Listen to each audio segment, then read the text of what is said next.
న్యాయాధిపతుల గ్రంథము 11వ అధ్యాయం 36వ వచనం. ఆమె, నా తండ్రి యెహోవాకు మాట ఇచ్చింటివా? నీ నోట నుండి బయలుదేరిన మాట చొప్పున నాకు చేయుము. యెహోవా నీ శత్రువులైన అమ్మోనీయుల మీద పగ తీర్చుకుని ఉన్నాడని అతనితో అన్నది. స్తోత్రము. మహాగణుడా, పరిశుద్ధుడా, మీ పాదాలకు లెక్కలేని స్తుతి స్తోత్రాలు నాయన. గడిచిన కాలమంతా మమ్మల్ని కాచి కాపాడి ఈ పునరుద్ధాన దినాన ఈ కృపలో నీ వాక్యాన్ని ధ్యానించేటప్పుడు మాకు ఇచ్చిన సమయాన్ని బట్టి వందనాలు స్తోత్రాలు చెల్లించుకుంటూ, ప్రభా, అల్పులము అయోగ్యులము నాయన, నీ వాక్యపు వెలుగులో మా జీవితాలను సరిచేసుకుని నీ కృపలో బలపడటానికి సహాయం చేసి నడిపించమని, బలపరచమని ఈ మనవులన్నీ మా ప్రభువైన యేసుక్రీస్తు నామమున అడిగి వేడుకుంటున్నాము పరమ తండ్రి. ఆమేన్. దేవుని నామానికి వందనాలు. ఈరోజు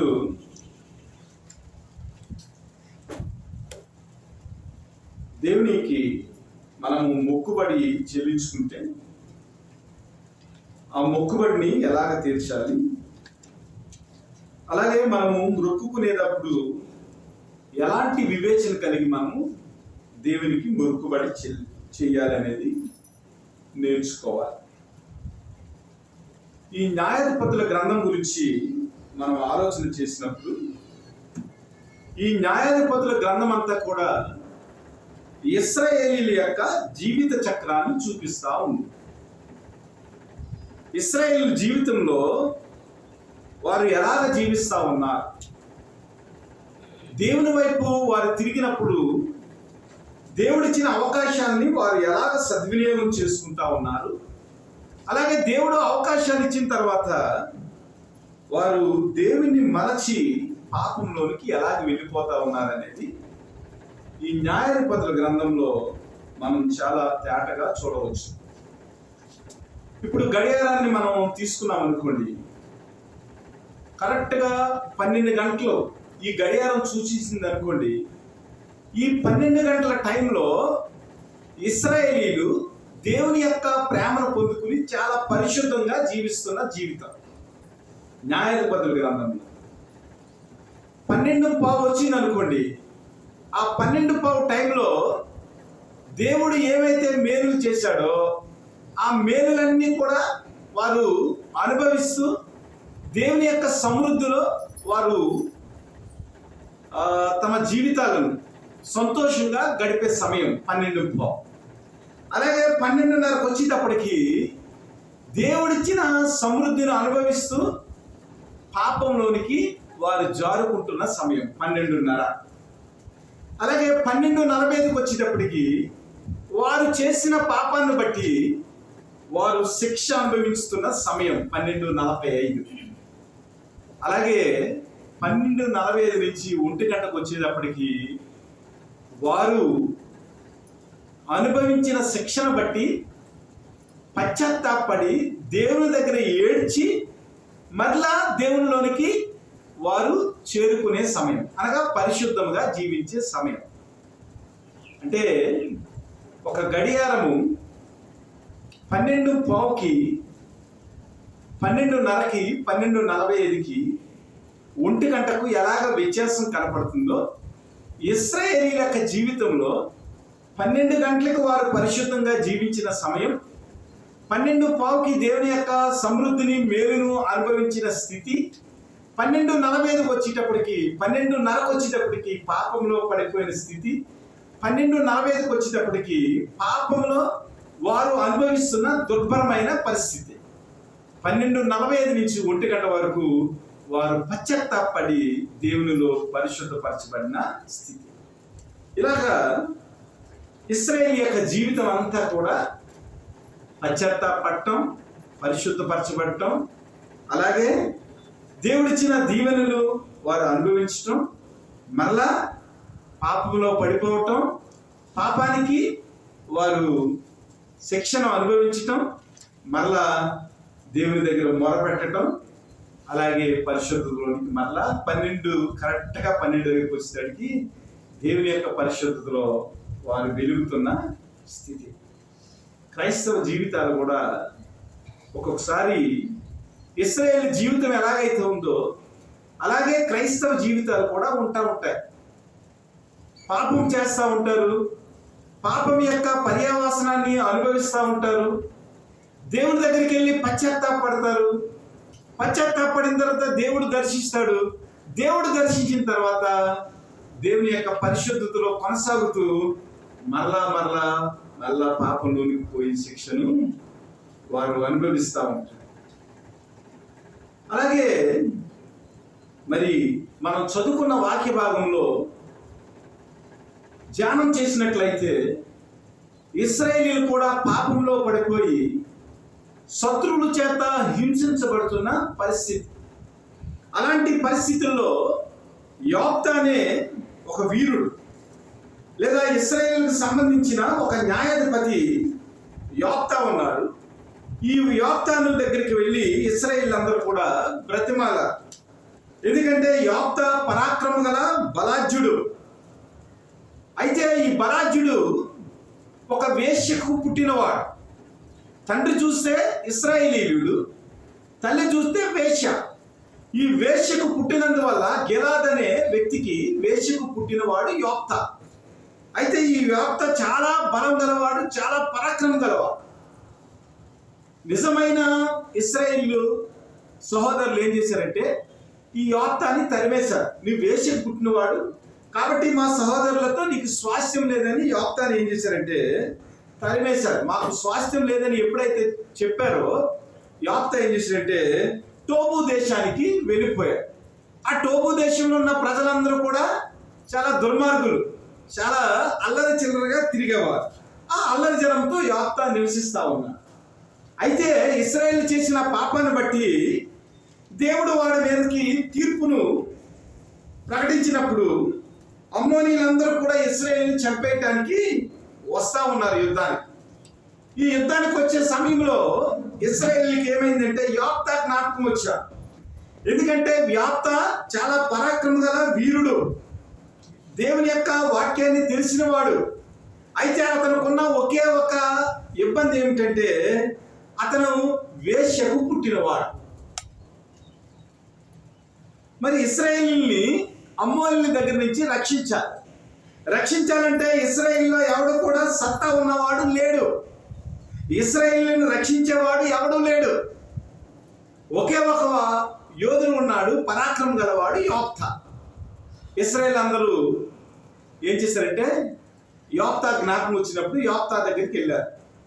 యోక్తా, ఇదిగో అమ్మోనీయులు మన మీదకి వచ్చేస్తా ఉన్నారు, కాబట్టి ఇశ్రాయేలు అందరినూ రక్షించగల న్యాయాధిపతివు రక్షకుడు నీవే కనుక ఇశ్రాయేలుని నువ్వు రక్షించాలన్నారు. అప్పుడు యోక్తా ఏమన్నాడంటే నేను మీతో సాంగత్యం చేయకుండా వేశ్యకుమారుని నన్ను తరిమేశారు. ఒకవేళ అమ్మోనీయుల మీదకి నేను యుద్ధానికి వెళ్ళి అమ్మోనీయులందరినీ నేను వారిని అందరినీ ఓడించి దేవుని యొక్క ఆత్మ చేత మిమ్మల్ని అందరినీ రక్షిస్తే మరలా మీరు నన్ను బయటికి పంపించేస్తారేమో, మీ మీద అధిపతిగా న్యాయాధిపతిగా ఉండకుండా మరలా అదే సాకుతోటి వేశ్య కుమారుని మీరు ఒకవేళ నా మీద న్యాయం తీరుస్తారేమో అని అన్నప్పుడు ఇశ్రాయేలు అందరూ ఏం చేశారంటే అలాగే చేయము, ఒకవేళ అమ్మోనీయులు కనుక నీవు జయించినట్లయితే నీవే మాకు న్యాయాధిపతిగా ఉంటావు, ఈ మాట చొప్పున మేము జరిగిస్తాము, నీకు మాకు మధ్య న్యాయాధిపతి అయిన పరమ న్యాయాధిపతి అయిన యెహోవా సాక్షిగా ఉంటాడని మరి యోక్తాను ఒప్పించారు. యోక్తాను ఒప్పించినప్పుడు యోక్తా అమ్మోనీయులతో యుద్ధాన్ని చేయటానికి ఒప్పుకుంటాడు. ఒప్పుకున్న తర్వాత మొత్తము పరిస్థితిని అంతా కూడా తన చేతిలోకి తీసుకుంటాడు. తీసుకున్న తర్వాత అమ్మోనీయుల దగ్గరికి, అమ్మోనీయుల రాజు దగ్గరికి ఇశ్రాయేలీయులను దూతలుగా పంపుతాడు. దూతలుగా పంపి ఎందుకు మీరు మా మీదకి యుద్ధానికి వస్తా ఉన్నారు, ఏ విధమైన కారణం లేకుండా ఎందుకు మీరు యుద్ధం చేస్తా ఉన్నారు అని అంటే ఆ దూతలకు అమ్మోనీయుల రాజు ఒక సందేశాన్ని పంపుతాడు.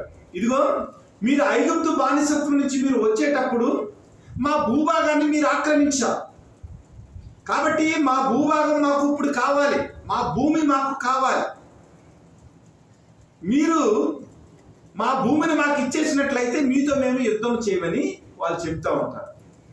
అయితే యోఫ్తా అల్లరి జనముతో తిరిగినప్పటికీ దేవుని యొక్క వాక్యం గురించి అవగాహన ఉన్నవాడు. ఇశ్రాయేలీలు కానానుకు ప్రయాణం చేసేటప్పుడు ఎలాగ ప్రయాణం చేశారు, ఎర్ర సముద్రం దగ్గరికి వచ్చిన తర్వాత అక్కడ ఉన్న రాజుకి, ఏదోము రాజుకి వీరందరికీ సందేశం పంపితే, ఇదిగో మీ దేశంలోంచి మేము వెళ్ళేటప్పుడు మీ దేశానికి సంబంధించిన ఏది కూడా మేము ముట్టుకోకుండా, మీ పశువులను కానీ మీ పంటలను కానీ మేము ముట్టుకోకుండా మేము దేవుడిచ్చిన ఆ సమాధానాన్ని బట్టి కానానులోనికి మేము సులువుగా వెళ్ళిపోతామంటే, అప్పుడు ఐగుప్తు రాజు కానీ అమ్మోనీయుల రాజు కానీ యోదేమి రాజు కానీ ఎవరు ఒప్పుకోరు. ఇదిగో ఒకవేళ మా దేశం నుంచి మీరు వెళ్ళినట్లయితే సమాధానముగా వెళ్ళినప్పటికీ కూడా మేము ఒప్పుకోము, మీతో యుద్ధానికి మేము దిగుతామని చెప్పారు. దిగుతామని చెప్పినప్పుడు మోషే, అక్కడ ఉన్న ప్రజలందరూ కూడా, యెహోషువ, అప్పటికి మోషే చనిపోయాడు, యెహోషువ వీళ్ళందరూ కూడా చాలా సమాధానపడి ఏదేము రాజుని ముట్టుకోకుండా, అలాగే అమ్మోనీయుల రాజును ముట్టుకోకుండా మొత్తం మీద వారు ఏం చేస్తారంటే చుట్టూ తిరిగి కానానికి వెళ్తారు. కొన్ని రోజులు మోషే ఉంటాడు, మోషే చనిపోతాడు. మోషే చనిపోయిన తర్వాత ఇశ్రాయేలుని యెహోషువ నడిపిస్తాడు. అయితే ఏ విధమైన యుద్ధము చేయకుండా కొంత ప్రాంతం వెళ్తారు. అయినప్పటికీ కూడా సమాధానంగా వెళ్ళుచున్న ఇశ్రాయేలు మీదకి కొంతమంది రాజులు ఏం చేస్తారంటే యుద్ధానికి వారి కాలు దూకుతారు. అప్పుడు ఇశ్రాయేలు అందరూ ఏం చేస్తారంటే దేవుని ప్రార్థించి, ప్రభువా మేము సమాధానంగా వెళ్తున్నాము, నీ మాట చొప్పున మేము కానానికి మరి తిన్నని మార్గంలో వెళ్లకుండా నీవు సూచించిన విధానాన్ని బట్టి మేము చుట్టూ తిరిగి కానానికి వెళ్తా ఉన్నాం, అయినా కూడా మా మీద వారు బలప్రయోగం చేసి మా మీద యుద్ధానికి వస్తున్నారు, కాబట్టి మేము యుద్ధం చేయాలా వద్దా అని దేవుణ్ణి అడిగినప్పుడు ఏమంటాడంటే, మీరు సమాధానంగా వెళ్తున్న పరిస్థితుల్లో వారు మీ మీదకి యుద్ధానికి వస్తున్నారు కాబట్టి నేను మీ పక్షంగా ఉంటాను, మీరు యుద్ధం చేయండి అని ఇశ్రాయేలీయులకు చెప్పినట్లుగా మనం చూస్తాం. ఆ పరిస్థితుల్లో ఈ విషయాలన్నీ జ్ఞాపకం చేస్తూ ఉంటాడు.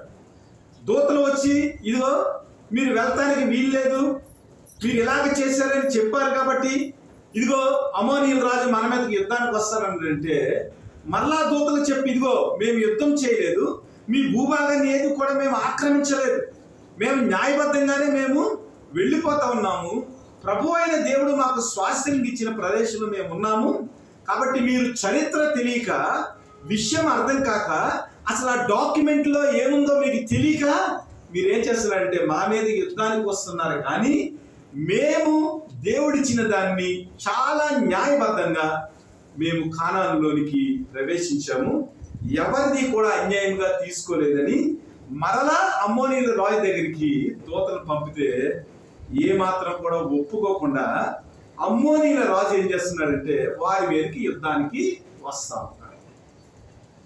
అలాంటి పరిస్థితుల్లో మరి ఇశ్రాయేలు పక్షంగా యోఫ్తా కొన్ని మాటలు మాట్లాడతాడు. 11వ అధ్యాయం 23వ వచనం చూడండి. కాబట్టి ఇశ్రాయేలు దేవుడైన యెహోవా అమ్మోరీలను తన జనుల ఎదుట నిలవకుండా తోసివేసిన తర్వాత నీవు దానిని స్వతంత్రించుకొద్దువా?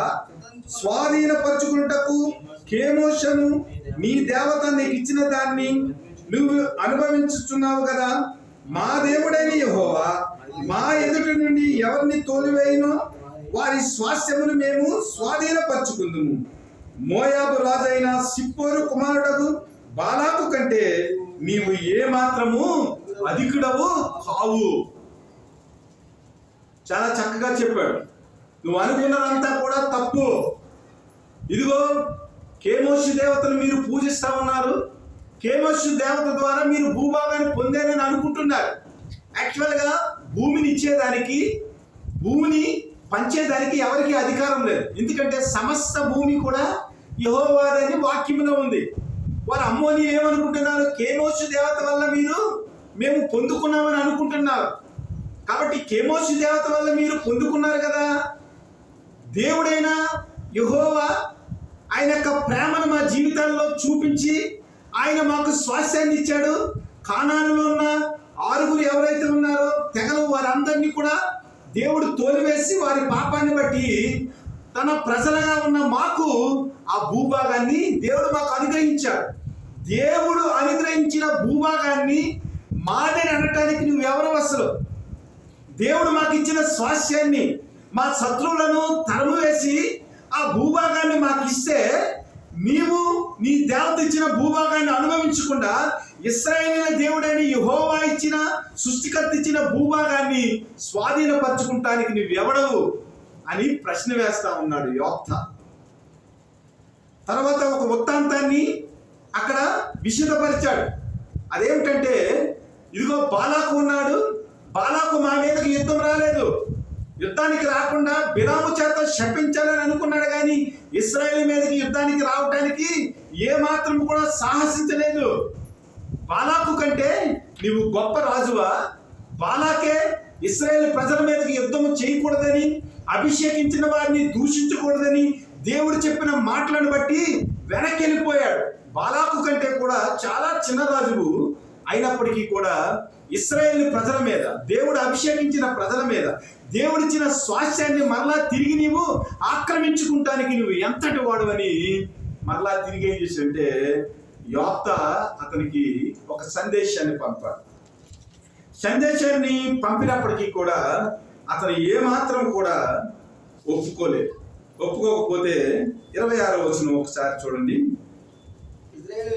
ఇశ్రాయేలీయులు ఎప్సోనులోను దాని ఊరుల్లోను, అరోయేరులోను దాని ఊరుల్లోను, అర్నోను తీరంలో పట్టణంలన్నిటిలోను 300 సంవత్సరం నుండి నివసించుచుండగా ఆ కాలమున నీ వేళ వాటిని పట్టుకున్నది. అర్థంగా వేశారు కదా క్వశ్చన్. 300 సంవత్సరాల నుంచి మేము దేవుడిచ్చిన స్వాస్యాన్ని మేము అనుభవిస్తా ఉన్నాం. 300 సంవత్సరాల నుంచి మేము అనుభవిస్తా ఉన్నప్పుడు అప్పుడు లేని తగు ఇప్పుడు ఎందుకు వచ్చింది? ఇప్పుడు మా భూభాగం మాకు ఇమ్మంటున్నావని ఎలాగ నువ్వు చెప్తున్నావు? దేవుడు మాకు ఇచ్చి 300 సంవత్సరాలు అయింది కదా. అయితే ఈ 300 సంవత్సరాల్లో నువ్వు మాట్లాడలేదు, కానీ ఇప్పుడు ఎందుకు నువ్వు మాట్లాడుతున్నావని అమ్మోనీయుల రాజుకి న్యాయాధిపతి అయిన యోక్త సందేశాన్ని పంపాడు. ఇట్లుండగా నేను నీ ఎడల తప్పు చేయలేదు, కానీ నీవు నా మీదకి యుద్ధం వచ్చుట వలన నా ఎడల దోషం చేయుచున్నావు. న్యాయాధిపతి అయిన యెహోవా నేడు ఇశ్రాయేలీయులకును అమ్మోనీయులకును న్యాయము తీర్చునుగాక. అయితే అమ్మోనీయుల రాజు యోక్త తనతో చెప్పిన మాటలకు ఒప్పుకొనలేదు. ఇక్కడ ఆలోచన చేయండి. యోక్త పంపిన సందేశాన్ని గురించి మనం ఆలోచన చేయాలి. క్రైస్తవులుగా ఎవరు కూడా ఏ విషయంలోనూ కూడా తగులు పెట్టుకుంటానికి వీలు లేదు. ఏ విషయాన్నైనా సమాధానముగా దేవుని జ్ఞానం చేత మనం పరిష్కరించే వారిగా ఉండాలి. అమ్మోనీయుల రాజు యుద్ధానికి వచ్చాడు. యుద్ధానికి వచ్చినప్పుడు యోక్త చాలా సమాధానంగా, మా మీద యుద్ధం వచ్చటానికి నీకు కారణం ఏమిటి? మేము ఏ ద్రోహం చేస్తామని యుద్ధానికి వస్తున్నామని దూతలతో సందేశాన్ని పంపాడు. ఆ సందేశంలో దేవుడు ఏమి చేశాడు? న్యాయబద్ధముగా భూమి ఎవరిది, ఎన్ని సంవత్సరాల నుంచి మేము ఆ భూమిని అనుభవిస్తున్నాము, దేవుడు 300 సంవత్సరాల నుంచి ఆ భూమిని మాకు ఇస్తే ఇప్పుడు వచ్చి నీవు యెహోవా మాకు ఇచ్చిన భూమిని శత్రువులను ఆయన పాలద్రోరి ఆ స్వాస్యాన్ని మాకు ఇస్తే ఎందుకు ఈ భూమిని నాదని అంటున్నావు? ఇప్పుడు ఎందుకు కావాల్సి వచ్చింది? దేవుడిచ్చిన దాన్ని మరలా వెనక్కి తీసుకుంటానికి నువ్వు ఎవడవు? దేవుడే సృష్టికర్తే, సమస్త భూమి దేవునిది. ఆ దేవుడే మాకు ఇస్తే దేవుడిచ్చిన స్వాస్యాన్ని 300 సంవత్సరాలుగా మేము అనుభవిస్తూ ఉంటుంటే మరలా వెనక్కి తీసుకుంటాకు నువ్వెవడవు? కాబట్టి ఒకవేళ యుద్ధం చేస్తే గనక, నీకు నష్టం జరిగితే గనక అది కేవలం నీ దోషం తప్ప మా దోషం ఏమీ లేదని యోక్త చాలా సమాధానంగా చెప్పారు. కాబట్టి క్రైస్తవులమైన మనము ఏదైనా విషయంలో, ఏదైనా తగాదాల్లో, ఏదైనా విషయంలో మనకి డిస్ప్యూట్ వచ్చినప్పుడు మనం ఏం చేయాలంటే మొట్టమొదటిగా డాక్యుమెంట్లో ఏమి రాసి ఉంది, డాక్యుమెంట్లో ఏమి రాసి ఉంది, అది ఎన్ని సంవత్సరాల నుంచి ఆ వ్యక్తి అనుభవిస్తా ఉన్నాడు, ఇవన్నీ కూడా మనము నిర్ధారణ చేసుకుని మనం ఏం చేయాలంటే పూర్వపరాలు పరిశీలన చేసి క్రైస్తవులుగా మనం ఏం చేయాలంటే సమాధాన పరిస్థితుల్లో మనము ఆ సమస్యను పరిష్కరించుకోవాలి.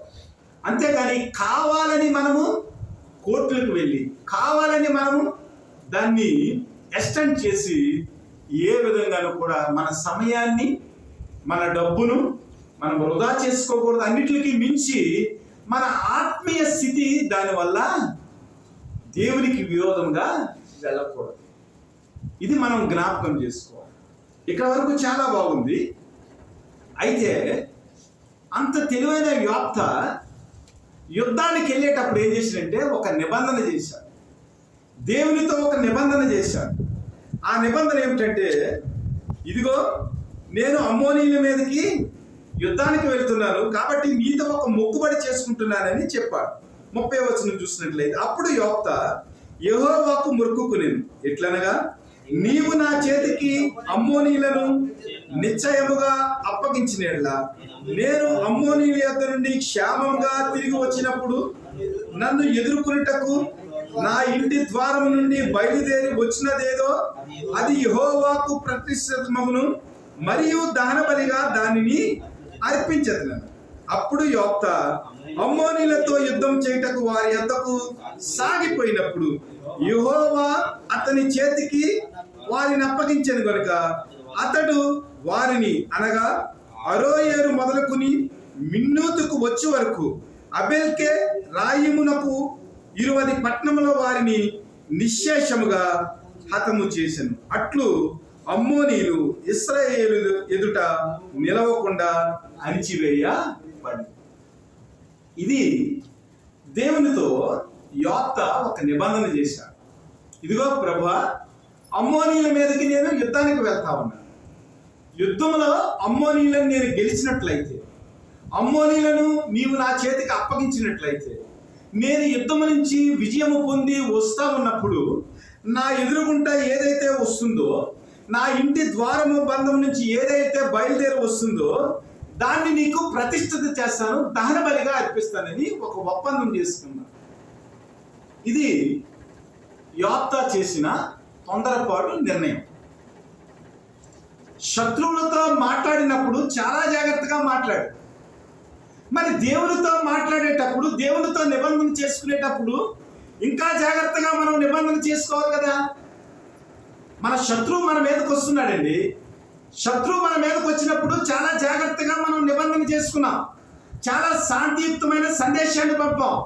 కానీ మనల్ని సృజించిన దేవాతి దేవునితో మనము మొక్కుబడి చేసుకునేటప్పుడు, దేవునితో నిబంధన చేసుకునేటప్పుడు శత్రువు కంటే కూడా బలమైన దేవుడు, మనల్ని నడిపించే దేవుడు, మనల్ని పోషించే దేవుడు, మనకు జీవాన్ని ఇచ్చిన దేవునితో మనం ఒప్పందం చేసేటప్పుడు ఎలాగ మనము మొక్కుబడి చేసుకోవాలనేది చాలా జాగ్రత్తగా ఉండాలి.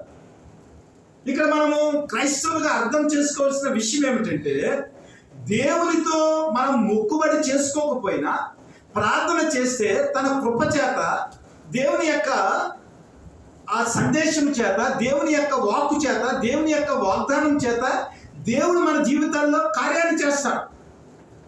దేవునికి మనము మొక్కుబడి చేసుకోవాల్సిన అవసరం లేదు. ఒకవేళ దేవుడు మన జీవితంలో కార్యం చేస్తే, మనం ఏదైతే దేవుని దగ్గర ప్రార్థన చేశామో ఆ ప్రార్థనకు ఆయన ప్రతిఫలం ఇస్తే, మనం కృతజ్ఞతాపూర్వకంగా మొక్కుకోకపోయినా ఏదైనా దేవునికి చేయొచ్చు, ఆయన ఆరాధించవచ్చు, స్తుతి చెల్లించవచ్చు. కానీ దేవునికి మొక్కుకున్న తర్వాత ఒకవేళ కనుక మనం చెల్లించకపోతే దానివల్ల ఇబ్బంది వస్తుంది. కాబట్టి దేవునితో మాట్లాడేటప్పుడు, దేవునితో నిబంధన చేసేటప్పుడు మనం చాలా జాగ్రత్తగా మనము నిబంధన చేయాలి. యోప్త విషయంలో అదే పొరపాటు జరిగింది. ప్రసంగి గ్రంథము 5వ అధ్యాయము 4 నుంచి 6 వచనాలు. ప్రసంగి గ్రంథము 5వ అధ్యాయము 4 నుంచి, నీవు దేవునికి మొక్కుబడి చేసుకునేలా దాన్ని చెల్లించుటకు ఆలస్యం చేయకు. బుద్ధిహీనులందు ఆయనకు ఇష్టం లేదు. నీవు మొక్కుకున్న దాన్ని చెల్లించుము. నీవు మొక్కుకుని చెల్లింపకుండుట కంటే మ్రొక్కుకొనకుండుటయే మేలు. నీ దేహమును శిక్షకు లోపరుచునంత పని నీ నోటి వలన జరగనీకుము. అది పొరపాటు చేత జరిగినని దూత ఎదుట చెప్పకుము. నీ మాటల వలన దేవునికి కోపం పుట్టించి నీ వేళ నీ కష్టమును వ్యర్థపరచుకునేది. సరే, నీవు దేవునికి మొక్కుబడి చేసుకునేటప్పుడు దాన్ని చెల్లించడానికి ఆలస్యం చేయకు. ఎందుకంటే మనం బుద్ధిహీనులుగా ప్రవర్తిస్తే ఆయనకు ఇష్టం ఉండదు. మొక్కుకున్న దాన్ని మనం చెల్లించాలి. ఒకవేళ చెల్లించలేని పరిస్థితుల్లో మనం ఉంటే కనుక అసలు మొక్కుకొనకుండా ఉండుటయే మేలు. ఒకవేళ మొక్కుకుంటే ఏమవుతుందంటే నీకు తెలియకుండానే నీ దేహానికి శిక్ష వస్తుంది, నీ నోటి వలన నీకు శిక్ష వస్తుంది. అది పొరపాటు చేత జరిగిందని మళ్ళా దేవుడి దగ్గరికి వెళ్ళి చెప్పేంత బుద్ధిహీనతలో నీ మొక్కుబడి ఉండకూడదు. ఇక్కడ యోబు అదే చేశాడు. చాలా పరాక్రమం గలవాడు, దేవుని యొక్క వాక్యాన్ని తెలిసినవాడు, ఇశ్రాయేలు పుట్టినవాడు, తరమబడిన పరిస్థితుల్లో వేదంలో బ్రతికినవాడు, మరలా ఇశ్రాయేలు చేత ఆహ్వానించబడినవాడు, దేవుని మీద పరిపూర్ణమైన విశ్వాసం కలిగిన వాడు, లేఖనాల మీద పట్టు కలిగిన వాడు, దేవునితో నిబంధన చేసిన వాడు. కానీ దేవునితో నిబంధన చేయటంలో తన యొక్క నిబంధన దేవునికి చెల్లించలేని నిబంధనగా, దేవుని యొక్క ఆ నిబంధనలో తనకు దుఃఖము కలిగే నిబంధన చేసిన వాడిగా యోబు కనపడతా ఉంది. అది ఏమిటంటే, యోబు అందరినీ జయించేశాడు, శత్రుశేషం లేకుండా తిరిగి వచ్చేస్తా ఉన్నాడు. తిరిగి వచ్చేస్తా ఉన్నప్పుడు ఏమైందంటే, యోబు మిస్పాలో ఉన్న తన ఇంటికి వచ్చినప్పుడు అతని కుమార్తె తంబురతోనూ నాట్యముతోనూ బయలుదేరి అతన్ని ఎదుర్కొనేది. ఆమె గాక అతనికి మగ సంతానం ఏమీయూ లేదు, ఆడ సంతానం ఏమీయూ లేదు. కాబట్టి అతడు ఆమెను చూసి తన బట్టలు చింపుకుని, అయ్యో నా కుమారి, నీవు నన్ను బహుగా కృంగచేసితివి. నీవు నన్ను తల్లడింపజేసిన వారిలో ఒకతై ఉన్నావు. నేను యెహోవాకు మాట ఇచ్చి ఉన్నాను కనుక వినితీయనగా, ఆమె, నా తండ్రి, యెహోవాకు మాట ఇచ్చింటివా? నీ నోటి నుండి బయలుదేరిన మాట చొప్పున నాకు చేయుము. యెహోవా నీ శత్రువులైన అమ్మోనీయుల మీద పగ తీర్చుకుని ఉన్నాడని అతనితో చెప్పాను. ఇది చాలా బైబిల్లో చాలా క్రిటికల్ ప్యాసేజ్ అన్నమాట. యోబు నిబంధన చేశాడు, నా ఇంటి ద్వారబంధం నుంచి ఎవరైతే వస్తారో వారిని యెహోవాకు ప్రతిష్ఠిస్తాను, దహన బలిగా అర్పిస్తాను. దహన బలి అంటే ఏమిటి? బలి పశువుని తీసుకుని ముక్కలుగా ఖండించి ఆ కట్టెల మీద దాన్ని పేర్చి మొత్తం అంతా కూడా హోమ బలిగా అగ్నిలో దహించేయాలి. ఇది దహన బలి. మరి యోబు చాలా సంతోషంతో వస్తా ఉన్నాడు, విజయంతో వస్తా ఉన్నాడు. విజయంతో వచ్చేటప్పుడు తన ఇంటి ద్వారబంధం నుంచి ఎవరు వచ్చారంటే తంబులతోనూ నాట్యంతోనూ చాలా సంతోషంగా తండ్రి యొక్క విజయాన్ని ఎదుర్కొనడానికి తన సొంత కుమార్తె వచ్చింది.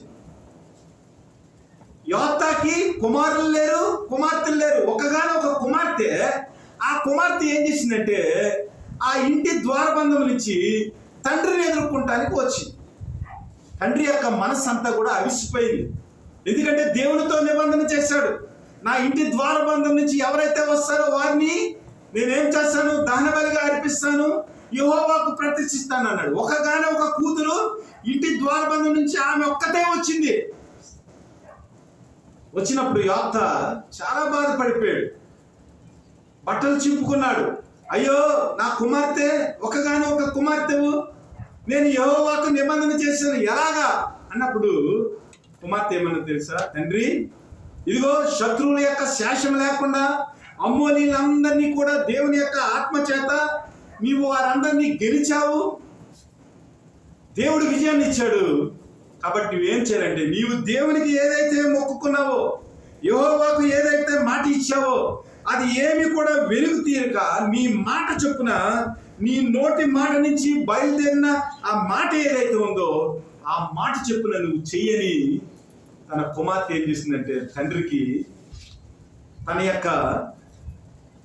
యొక్క సిద్ధపాటును ఇచ్చినట్లుగా మనం చూస్తాము. ఇక్కడ మనం గమనించినట్లయితే యోప్తా నిబంధన చేసుకుంటమే చాలా గొప్ప నిబంధన చేసుకున్నాడు. ఆ నిబంధన కఠినమైన నిబంధన, పరిస్థితులలో ఎలాగ జరుగుతుందో తెలియకుండా నిబంధన చేశాడు యోప్తా. కానీ ఆ నిబంధనకు, ఆ మొక్కుబడికు తన సొంత కుమార్తె బలి అవ్వాల్సిన పరిస్థితి. అయితే మరి యోప్తా యొక్క గొప్పతనము, తన కుమార్తె అయిన యోప్తా కుమార్తె నిలబెట్టినట్లుగా మనం చూస్తూ ఉంటాం. అమ్మా, ఇదిగో నేను దహన బలిగా అర్పించడానికి మొక్కుకున్నాను, యెహోవాకు ప్రతిష్ఠితమయ్యేదానికి మొక్కుకున్నాను, ఇదిగో నీ జీవితము ఇక్కడతో కడసారి అయిపోతుంది. ఏం చేయాలంటే మరి ఆ కుమార్తె అనేది, తండ్రి నీవు ఏదైతే మొక్కుకున్నావో, దేవునికి ఏదైతే మాట సెలవిచ్చావో దాన్ని చేయమని చెప్పు. నిజంగా ఇలాంటి కుమారులు, కుమార్తెలు, అమ్మా నిన్ను దహన బలిగా అర్పించాలని దేవునికి మొక్కుకున్నానంటే మన పిల్లలు మనము మొక్కుకున్న మొక్కుబడికి అనుగుణముగా దహన బలిగా దేవునికి అర్పించబడటానికి ముందుకు వస్తారు. పాత నిబంధన లేఖనాల్లో మనం చూసినప్పుడు ఇస్సాకుని కట్టెల మీద అబ్రహాం పెట్టాడు. ఇస్సాకు అడిగాడు, నాయన దహన బలికి బలి పశువు ఏది అని అన్నప్పుడు యెహోవాయే చూసుకుంటాడు అని మరి ఇస్సాకుని కట్టెల మీద పేర్చి కట్టేసి మరి ఖండించడానికి, దహన బలికి ముందు ఆ బలి పశువును ఖండించడానికి ఆ కట్టె పైకి ఎత్తినప్పుడు వెంటనే దేవుడు ఏం చేశాడంటే, ఒక్కగానే ఒక కుమారుడైన నీ కుమారుడిని నీవు వధించుకు, అదిగో పక్కన ఉన్న బలి పశువు ఉంది, ఆ బలి పశువుని తీసుకొచ్చి నువ్వు దహన బలిగా అర్పించావు. కానీ ఇక్కడ మనం చూసినట్లయితే అబ్రహాము కుమారుడైన ఇస్సాకు ఎలాంటి విధేయత కలిగి ఉన్నాడో అలాంటి విధేయతను అక్కడ బలి అర్పించడానికి అబ్రహాము ఇస్సాకు చెప్పలేదు. దహన బలికి వెళ్తానన్నాడు, కట్లను పేర్చాడు, ఎన్ని చూపించాడు. మధ్యలో ఇస్సాకు కొన్ని ప్రశ్నలు వేస్తా ఉన్నాడు, ప్రశ్నలకు సమాధానం చెప్తా ఉన్నాడు. కానీ బలి పశువు ఇస్సాకు అని చెప్పలేదు. చెప్పకపోయినప్పటికీ ఇస్సాకు తన తండ్రికి విధేయత చూపించాడు. ఇక్కడ ఏమైందంటే బలి పశువుగా, హోమ బలిగా, యెహోవాకు ప్రతిష్టముగా నీవే వచ్చావు కాబట్టి నిన్ను నేను బలిస్తాను అని అన్నప్పుడు మరి ఏమైందంటే యోప్తా కుమార్తె, ఎంత గొప్ప కుమార్తె యోప్తా కుమార్తె, ఏమన్నదంటే, నాయన పరమ తండ్రికి నువ్వు మొక్కుకున్న మాట ప్రకారము నీవు చేయమని అక్కడ తన సంసిద్ధతను వ్యక్తం చేసి, క్రైస్తవులమైన మన పరమ తండ్రి మన కొరకు బలయ్యాడు. దేవుడికి ఇచ్చిన మాట విషయంలో, దేవుడికి మొక్కుకున్న నిబంధన విషయంలో మన జీవితాలు ఎలా ఉన్నాయనేది మనము ఆలోచన చేసుకోవాలి. ఏదైనా ఆత్మీయ జీవితంలో దేవుడు మనకు మేలు చేసినప్పుడు, దేవుడు మనకు విజయాన్ని ఇచ్చినప్పుడు, మనం తప్పించుకోలేని పరిస్థితుల్లో దేవుడు మనల్ని నిలబెట్టినప్పుడు, మనం అధికారపోతున్న ఆ పరిస్థితుల్లో దేవుడు మనలను ప్రోత్సహించినప్పుడు, దేవుడితో చేసిన నిబంధనను మనం నిర్వీర్యం చేసామా, లేదంటే దేవునితో చేసిన నిబంధన కొరకు కట్టుబడి దేవుని యొక్క ఉద్దేశాన్ని, దేవుని యొక్క చిత్తాన్ని ఎరిగిన వారుగా మనము ఈ లోకంలో జీవించుచున్నాం అనేది మనం ప్రశ్న వేసుకోవాలి. అయితే ఇక్కడ ఒక ముఖ్యమైన ప్రశ్న ఏమిటంటే, ఒకవేళ యోప్తా తన కుమార్తెను దహన బలిగా అర్పించడానికి సిద్ధపడిన ఆ పరిస్థితుల్లో దేవుడు ఒప్పుకుంటాడా? దేవుడు నరబలిని స్వీకరిస్తాడా?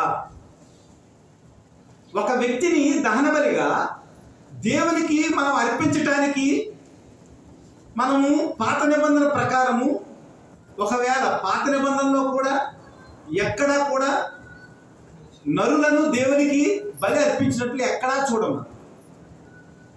అయితే యోప్తా కుమార్తె విషయంలో దహన బలి జరిగిందా?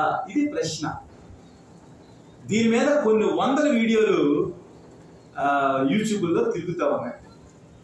అయితే దేవుడు మనకి ఇచ్చిన వాక్య ప్రకారము యోప్తా కుమార్తెను దహన బలిగా అర్పించారా లేదా అనేది ప్రశ్న. అసలు దేవుడు దహన బలిని కోరుకుంటాడా? దేవుని స్వరూపంలో మనుషులను సృజించాడు, ఆయన ఆకారాన్ని ఇచ్చాడు, ఆయన యొక్క యశస్సుని ఇచ్చాడు, ఆయన యొక్క మహిమను మనకిచ్చాడు. అలాంటి దేవుడు తన అరిచేతిలో చెక్కుకున్న మనుషులను నరబలిగా స్వీకరిస్తాడా? అసలు నరబలిని దేవుడు ప్రోత్సహిస్తాడా? నరబలి దేవుని దృష్టిలో అంగీకృతమేనా? ఇది ఆలోచన చెయ్యాలి. దేవుడు నరబలిని గనక ఒకవేళ ఒప్పుకుంటే ఇస్సాకుని చంపేసేటప్పుడు దేవుడు ఇస్సాకు స్థానంలో గొర్రెపిల్లను ఎందుకు అమర్చాడు? ఇది మనం ఆలోచన చేయాలి. లేఖనాల ప్రకారం మనం చూసినట్లయితే నరులను చంపటానికి దేవుడు ఏమాత్రం కూడా ఒప్పుకోడు. ధర్మశాస్త్రంలో 10 ఆజ్ఞలు ఉన్నవి. ఈ 10 ఆజ్ఞల్లో నరహత్య చేయకూడదని దేవుడు స్పష్టంగా రాశాడు ధర్మశాస్త్రంలో. దేవుడు స్పష్టంగా నరహత్య చేయకూడదని ధర్మశాస్త్రంలో రాస్తే మరి యోక్త దహన బలిగా ఎందుకు తన కుమార్తెను ఇచ్చాడని మనం అనుకుంటా ఉన్నాం. ఇదొక ప్రశ్న. అయితే దహన బలిని దేవుడు తిరస్కరిస్తున్నాడు లేదా నరుణ్ణి దహన బలిగా ఇచ్చేదానికి దేవుడు ఒప్పుకోడని మనకు లేఖనాల్లో ఏదైనా ఆధారం ఉందా? ఆదికాండము 9వ అధ్యాయము, ఆదికాండము 9వ అధ్యాయము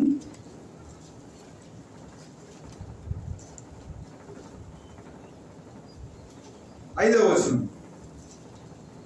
మరియు నీకు ప్రాణమైన మీ రక్తమును గూర్చి విచారణ చేయుదును, దాన్ని గూర్చి ప్రతి జంతువును నరులను విచారణ చేయుదును, ప్రతి నరుని ప్రాణము గూర్చి వాని సహోదరుని విచారణ చేయుదును, నరుని రక్తమును చిందించు వాని రక్తమును నరుని వలనే చిందింపబడును. ఎలాగనగా దేవుడు తన స్వరూపమందు నరుని చేసింది. అర్థమైంది? ఇక్కడ నరుణ్ణి ఎవరైనా చంపితే ఆ నరుని యొక్క హత్య కొరకు దేవుడు ఏం చేస్తాడంట? విచారణ చేస్తాడంట. నరుని ప్రాణమును ఎవడైతే తీశాడో, నరుని రక్తమును భూమి మీద ఎవడైతే చిందించాడో, వాడు చిందించిన రక్తాన్ని బట్టి ఆ నరుడు రక్తము కూడా భూమి మీద చిందించబడేలాగా దేవుడు ఏం చేస్తాడంటే తీర్పు తీస్తాడు. ఎందుకంటే ప్రతి నరుని యొక్క మరణమును గూర్చి దేవుడు విచారణ చేయడు. ఎందుకు విచారణ చేస్తాడంటే ప్రతి నరుడు కూడా దేవుని యొక్క స్వరూపమందు చేయబడ్డాడు కాబట్టి ఆయన స్వరూపంలో ఉన్న వ్యక్తిని ఎవడైనా చంపినట్లయితే వాడి యొక్క రక్తము భూమి మీద చిందించబడే వరకు దేవుడు ఏమాత్రం కూడా ఊరుకోడు. ఎందుకంటే ధర్మశాస్త్రంలో నరహత్య గురించి చాలా స్పష్టంగా దేవుడు రాసి ఉంచాడు. ఇలాగ మనం చూసినట్లయితే మరి దేవుని యొక్క గ్రంథంలో దేవుడు ఏమాత్రం కూడా నరబలిని ప్రోత్సహించలేదు.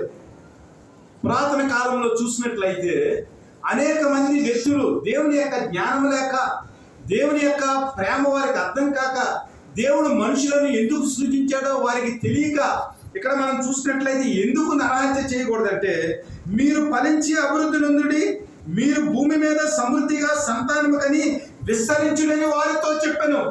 అనగా మనుషులు విస్తరించాలని, మనుషుల యొక్క సంతానము ఈ భూమి మీద చక్కగా అభివృద్ధి చెందాలని, ఫలించాలని, ఈ భూమిని నిండించి భూమిని లోపరుచుకుని సమస్తాన్ని ఏలాలని నరుని యొక్క స్వరూపాన్ని దేవుని యొక్క స్వరూపంలో ఆయన చేశాడు. కాబట్టి దేవుడు ఎట్టి పరిస్థితుల్లోనూ కూడా నరబలిని ఆయన స్వీకరించాడు. ఇది మనము అర్థం చేసుకోవాలి. ఇంకా మనము ఆలోచన చేసినట్లయితే లేవికాండము 18వ అధ్యాయము 21వ వచనం. నీవు ఏమాత్రమును నీ సంతానమును మేలేకు నిమిత్తము అగ్నిగుండమును దాటనీయకూడదు, నీ దేవుని నామమును అపవిత్రపరచకూడదు, నేను యెహోవాను. ఇశ్రాయేలు ఏం చేశారంటే దేవుడిచ్చిన స్వాస్థ్యాన్ని మర్చిపోయి, దేవుడిచ్చిన సమృద్ధిని మర్చిపోయి వారు ఏం చేశారంటే అన్య దేవతలకు మొక్కి అన్య దేవతల యొక్క ఆ ఆచారాలను వారు పాటించి వారికి కలిగిన మొదటి సంతానమును మేలేకు దేవతలకు, కేమోషి దేవతలకు వారు నరబలిగా అర్పించారు, అగ్నిగుండాలు దాటించారు. కాబట్టి వారి గురించి దేవుడు చాలా సీరియస్ గా మాట్లాడుతూ ఉన్నారు. మీరు అన్యాచారాలను మీరు ఆచరించి మనుషులను బలిస్తున్నారు. ఇదిగో ఇశ్రాయేలులారా, మీరందరూ కూడా నాకు నిబంధన ప్రజలుగా ఉన్నారు. నిబంధన ప్రజలుగా పుట్టిన మీ బిడ్డలను మీరు అగ్నిగుండాలు దాటించి వాటికి బలిస్తా ఉన్నారు. కాబట్టి ఇది నా దృష్టికి హేయము, నరబలి నా దృష్టికి హేయము. కాబట్టి మీరు ఆ నరబలిని లేదా కేమేషు దేవతలకు మీ పిల్లలను అగ్నిగుండము దాటించటం వల్ల నా నామాన్ని మీరు అపవిత్రపరుచున్నారు. కాబట్టి దాన్ని బట్టి మీకు నేను తీర్పు తీరుస్తానని ఇశ్రాయేలుకు చాలా కఠినంగా దేవుడు చెప్పినట్లుగా మనం చూస్తా ఉన్నాం. 20వ అధ్యాయం చూడండి. 20వ అధ్యాయం 2 నుంచి 5 వచనం. ఇశ్రాయేలులో గాని, ఇశ్రాయేలు ప్రజల్లో గాని, నివసించు పరదేశంలో గాని ఎవడను ఏ మాత్రమును తన సంతానమును మేలేకు ఇచ్చినట్లా వానికి మరణ శిక్ష విధింపవలెను. మీ దేశ ప్రజలు రాళ్లతో వాణ్ణి కొట్టవలెను. ఆ మనుష్యుడు నా పరిశుద్ధ స్థలమును అపవిత్రపరిచి నా పరిశుద్ధ నామమును అపవిత్రపరచుటకు తన సంతానమును మేలేకిచ్చును గనుక నేను వానికి విరోధనై ప్రజల్లో నుండి వాణ్ణి కొట్టివేది. అర్థమైందా? అంటే దీన్ని బట్టి మనకి ఏమర్థమవుతుందంటే దేవుడు నరబలిని ఏ విషయంలోనూ కూడా ఒప్పుకోడు. తన ప్రజలను బలిగా అర్పించటానికి ఆయన ఏమాత్రం కూడా స్వీకరించటానికి ఆయన సంసిద్ధముగా లేడు. అయితే యోక్తా కుమార్తె విషయంలో ఏమి జరిగి ఉంటుంది ఇది మనం ధ్యానించాలి. అక్కడ లేఖనాల్లో మనం పరిశీలన చేసినట్లయితే అక్కడ యోక్తా ఏమన్నాడంటే, నేను విజయుడై వచ్చినప్పుడు ఎవరైతే నా ఇంటి ద్వారబంధం నుంచి బయలుదేరి వస్తారో వారు యెహోవాకు ప్రతిష్ఠితమగును మరియు దహనబలిగా వారిని అర్పించారు. అంటే యెహోవాకు ప్రతిష్ఠితమగుట. ధర్మశాస్త్రంలో కొన్ని విషయాలు మనం గమనించినప్పుడు అనేక మంది స్త్రీలు వివాహం చేసుకోకుండా కన్యలుగా దేవుని యొక్క మందిర సేవ చేసేదానికి వారు సమర్పించుకున్నారు, ప్రతిష్ఠిత చేసుకున్నారు, నాజీరు చేయబడ్డారు.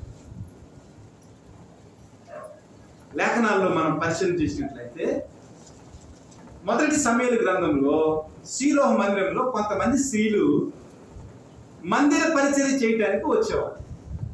అంటే దేవుని కొరకు ప్రతిష్ఠించుకుని ఎలాగైనా దేవుని మందిరంలో పరిచర్య చేయాలని వారు ఏం చేశారంటే కొంతమంది పరిశుద్ధమైన స్త్రీలు దేవుని సేవ చేయటానికి వారు ప్రతిష్ఠిత చేసుకుని షీలోహు మందిరంలో వారు సేవ చేస్తున్న విషయంలో ఆ ఏలీ కుమారులైన హోప్ని ఫినెహాస్ ఏం చేశారంటే దేవుని మందిరంలో ప్రతిష్ఠ చేసుకున్న స్త్రీల ఎడల వారు అసభ్యంగా ప్రవర్తించారు.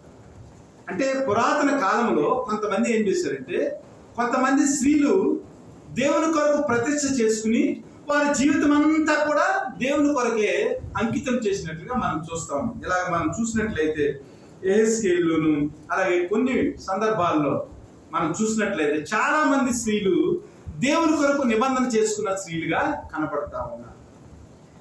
ఇది ఒక అంశము.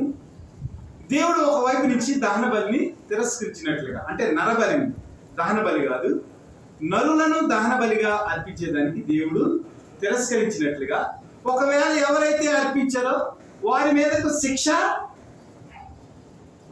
దేవుడు రప్పించినట్లుగా కూడా మనము చూస్తాం లేఖనాల్లో. అలాగే ఇశ్రాయేలు మీద అనేక మంది మీద దేవుడు వారికి శిక్ష విధించినట్లుగా చూస్తాం. అయితే కింద వచనాల్లో మనం వెళ్ళినట్లయితే ఇంకా చాలా ఇన్ఫర్మేషన్ ఉంది. కింద వచనాల్లో మనం చూసినట్లయితే మరి యోక్తాని తన కుమార్తె ఒక కోరిక కోరింది. మరియు ఆమె నా కొరకు చేయవలసినది ఏమనగా 2 నెలల వరకు నన్ను విడువుము, నేనును నా చలికెత్తును పోయి కొండ మీద ఉండి నా కన్యత్వం గురించి ప్రాలాపించదమని తండ్రితో చెప్పగా అతడు పొమ్మని చెప్పి 2 నెలల వరకు ఆమెను పోనిచ్చెను గనక ఆమె తన చెలికత్తులతో కూడా పోయి కొండ మీద తన కన్యత్వము గూర్చి ప్రాలాపించింది. ఆ 2 నెలల తర్వాత ఆమె తన తండ్రి వద్దకు తిరిగి రాగా అతడు తాను మొక్కుకున్న మొక్కుబడి చొప్పున ఆమెకు చేసెను. ఆమె పురుషుని ఎరగనే లేదు. ప్రతి సంవత్సరమున ఇశ్రాయేలీయుల కుమార్తెలు 4 దినములు గిలాదు దేశస్థుడైన యాప్తా కుమార్తెను ప్రసిద్ధి చేయుట కాదు. 2 నెలలు గడువు అడిగింది. నాన్న, ఇదిగో నా కన్యత్వం గురించి నేను ప్రాలాపించేదానికి, నా చలికత్తులతో కూడి నేను కొండ మీదకు పోయి దేవుణ్ణి ప్రార్థించేదానికి నాకు 2 నెలల గడువు ఇమ్మని అంటే తండ్రి యాప్తా ఏం చేశాడంటే 2 నెలల గడువు ఇచ్చాడు. 2 నెలల గడువు ఇచ్చిన తర్వాత యాప్తా కుమార్తె తండ్రి దగ్గరికి వస్తే తన మాట చెప్పున చేశాను, ఆమె పురుషుని ఎరగనే. ఇక్కడ మనము దేవుని యొక్క లేఖనాల్లో నుంచి అక్కడ ఏమి జరిగింది అనేది మనం గ్రహించాలి. ఆ పాత నిబంధన ఆచారాల ప్రకారం, ధర్మశాస్త్రం ప్రకారం కన్యలు దేవునికి ప్రతిష్ఠించుకునే ముందు ఏం చేస్తారంటే తమ కన్యత్వము గురించి వెళ్ళి వాళ్ళు దేవుని యొక్క ప్రదేశంలో ఏకాంతముగా దేవుని యొక్క ప్రాంతం ఏదైతే ఉందో, దేవుని యొక్క సన్నిధి ఏదైతే ఉందో ఆ సన్నిధిలో ఆ 2 నెలలు తమ కన్యత్వం గురించి ప్రాలాపిస్తారు.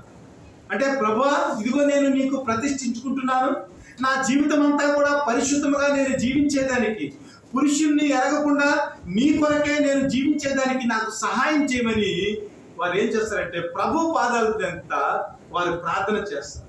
ఆ ప్రార్థన చేసినప్పుడు వారు పరిశుద్ధతలో వారు దేవుని యొక్క ఆ చిత్తాన్ని గ్రహించటానికి, వారు ప్రార్థించటానికి, ప్రతిష్ఠించుకుంటానికి కావలసిన ప్రతి విధమైన ఆ గుణ లక్షణాలను ఆ ప్రార్థనలో వారు పొందుకుని దేవుని యొక్క మందిరానికి వారు ప్రతిష్ఠింపబడతారు. అప్పటి నుంచి వారు ఏమాత్రం కూడా పురుషుని ఎరగకుండా వారు జీవిస్తూ ఉంటారు కదా.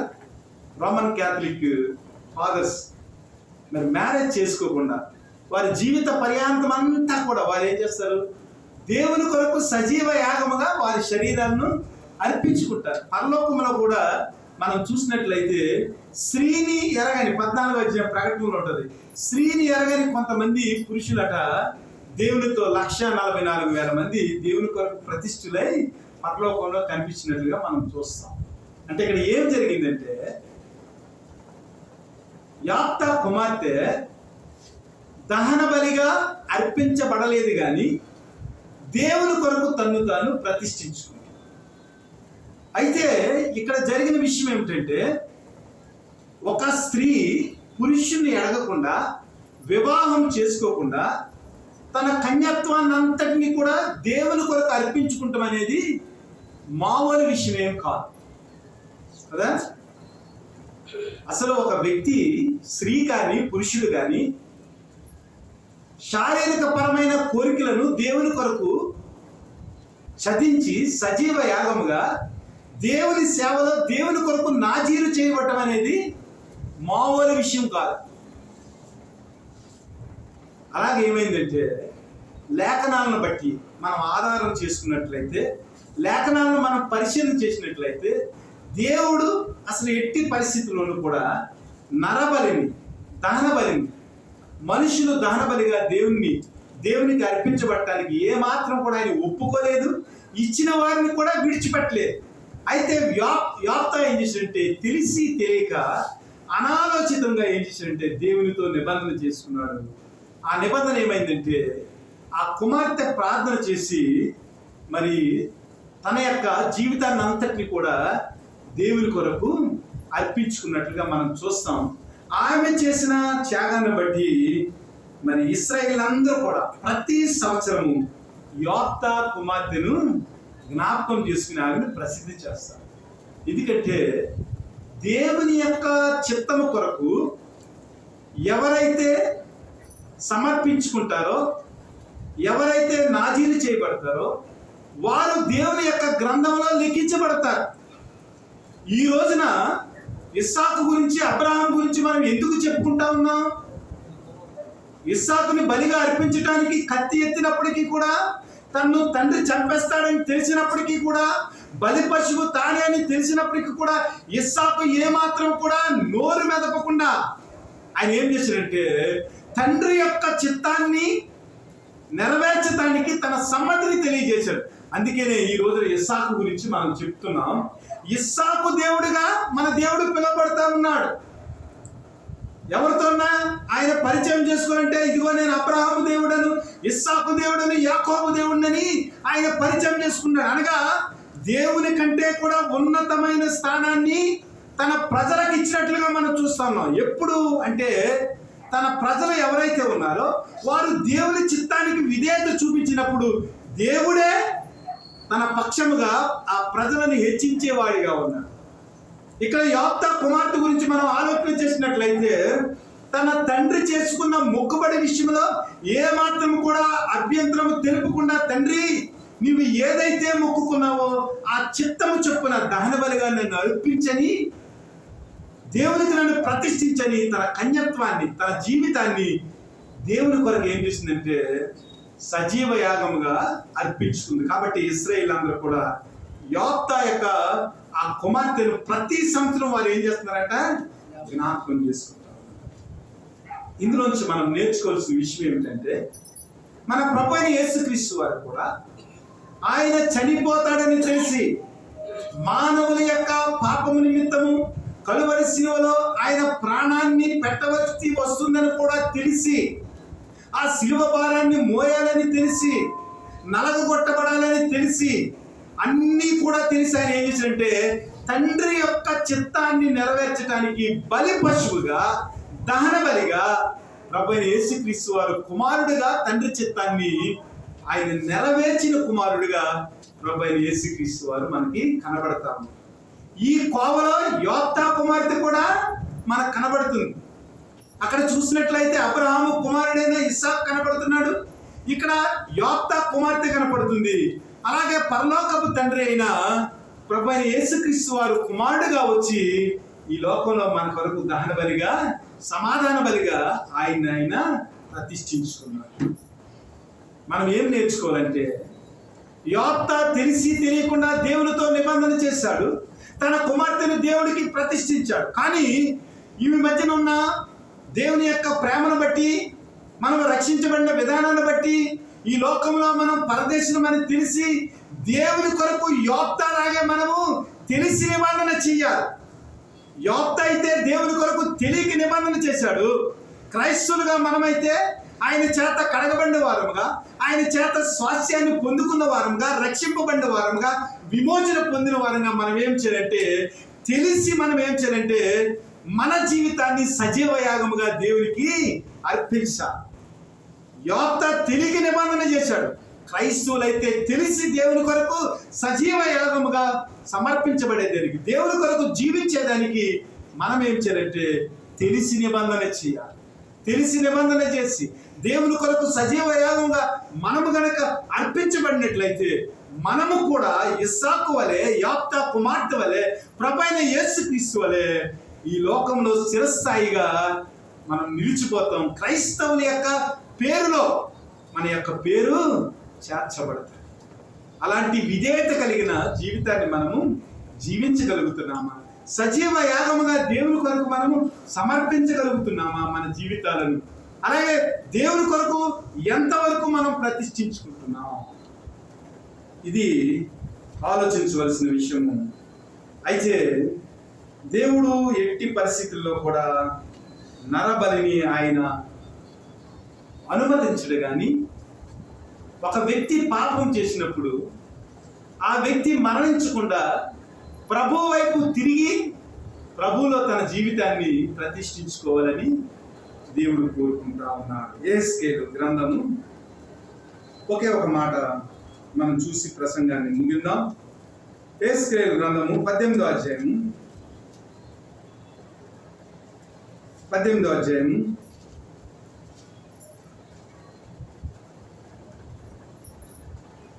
వచనం. పాపము చేయువాడే మరణము నందును, తండ్రి యొక్క దోష శిక్షను కుమారుడు మోయట్లేదని, కుమారుని దోష శిక్షను తండ్రి మోయడు.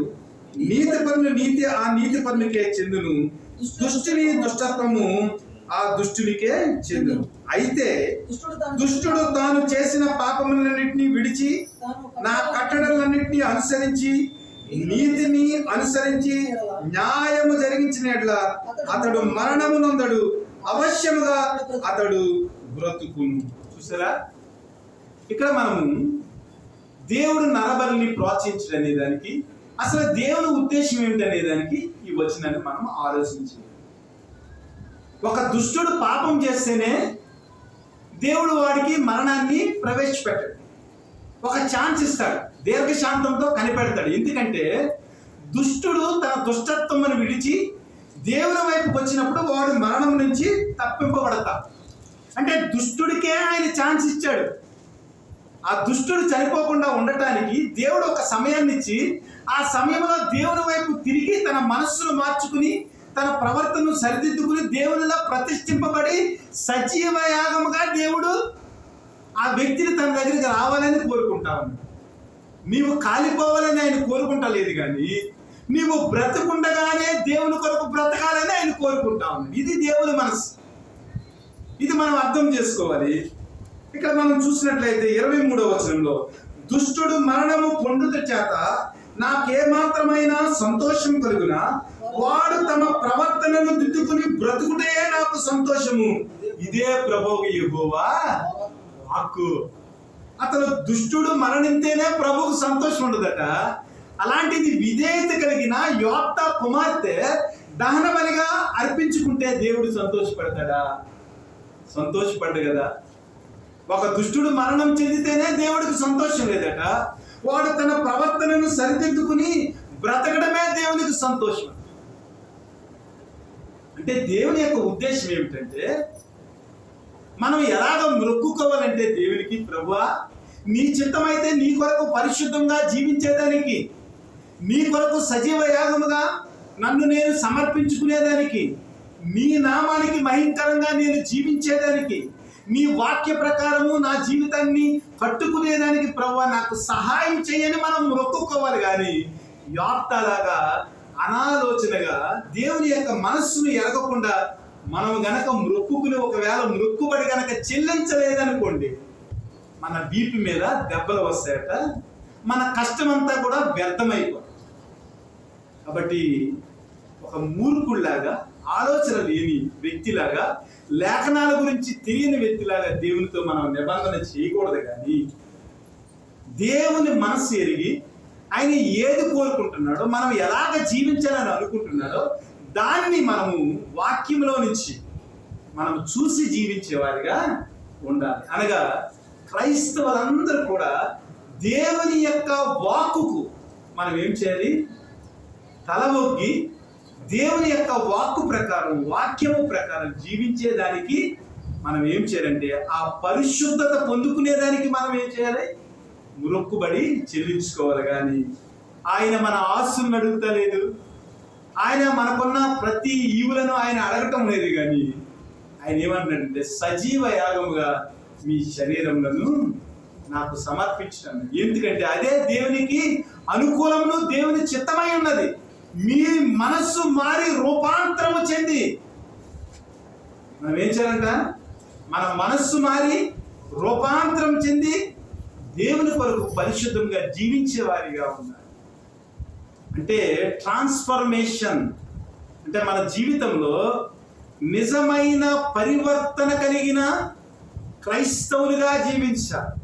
మొక్కుబళ్ళు మొక్కుకుని చెల్లించలేని క్రైస్తవులుగా కాదు, కానీ పరివర్తన చెందిన క్రైస్తవులుగా, అంటే ట్రాన్స్ఫార్మ్డ్ హ్యూమన్ బీయింగ్స్గా, మార్పు చెందిన, పరిపూర్ణమైన, పరివర్తన చెందిన క్రైస్తవులుగా, దేవుని వాక్యాన్ని అర్థం చేసుకున్న క్రైస్తవులుగా మనము జీవించాలి. కానీ మన యొక్క ఆస్తులు కానీ, మన యొక్క అంతస్తులు కానీ ప్రభువుకి అవసరం లేదు.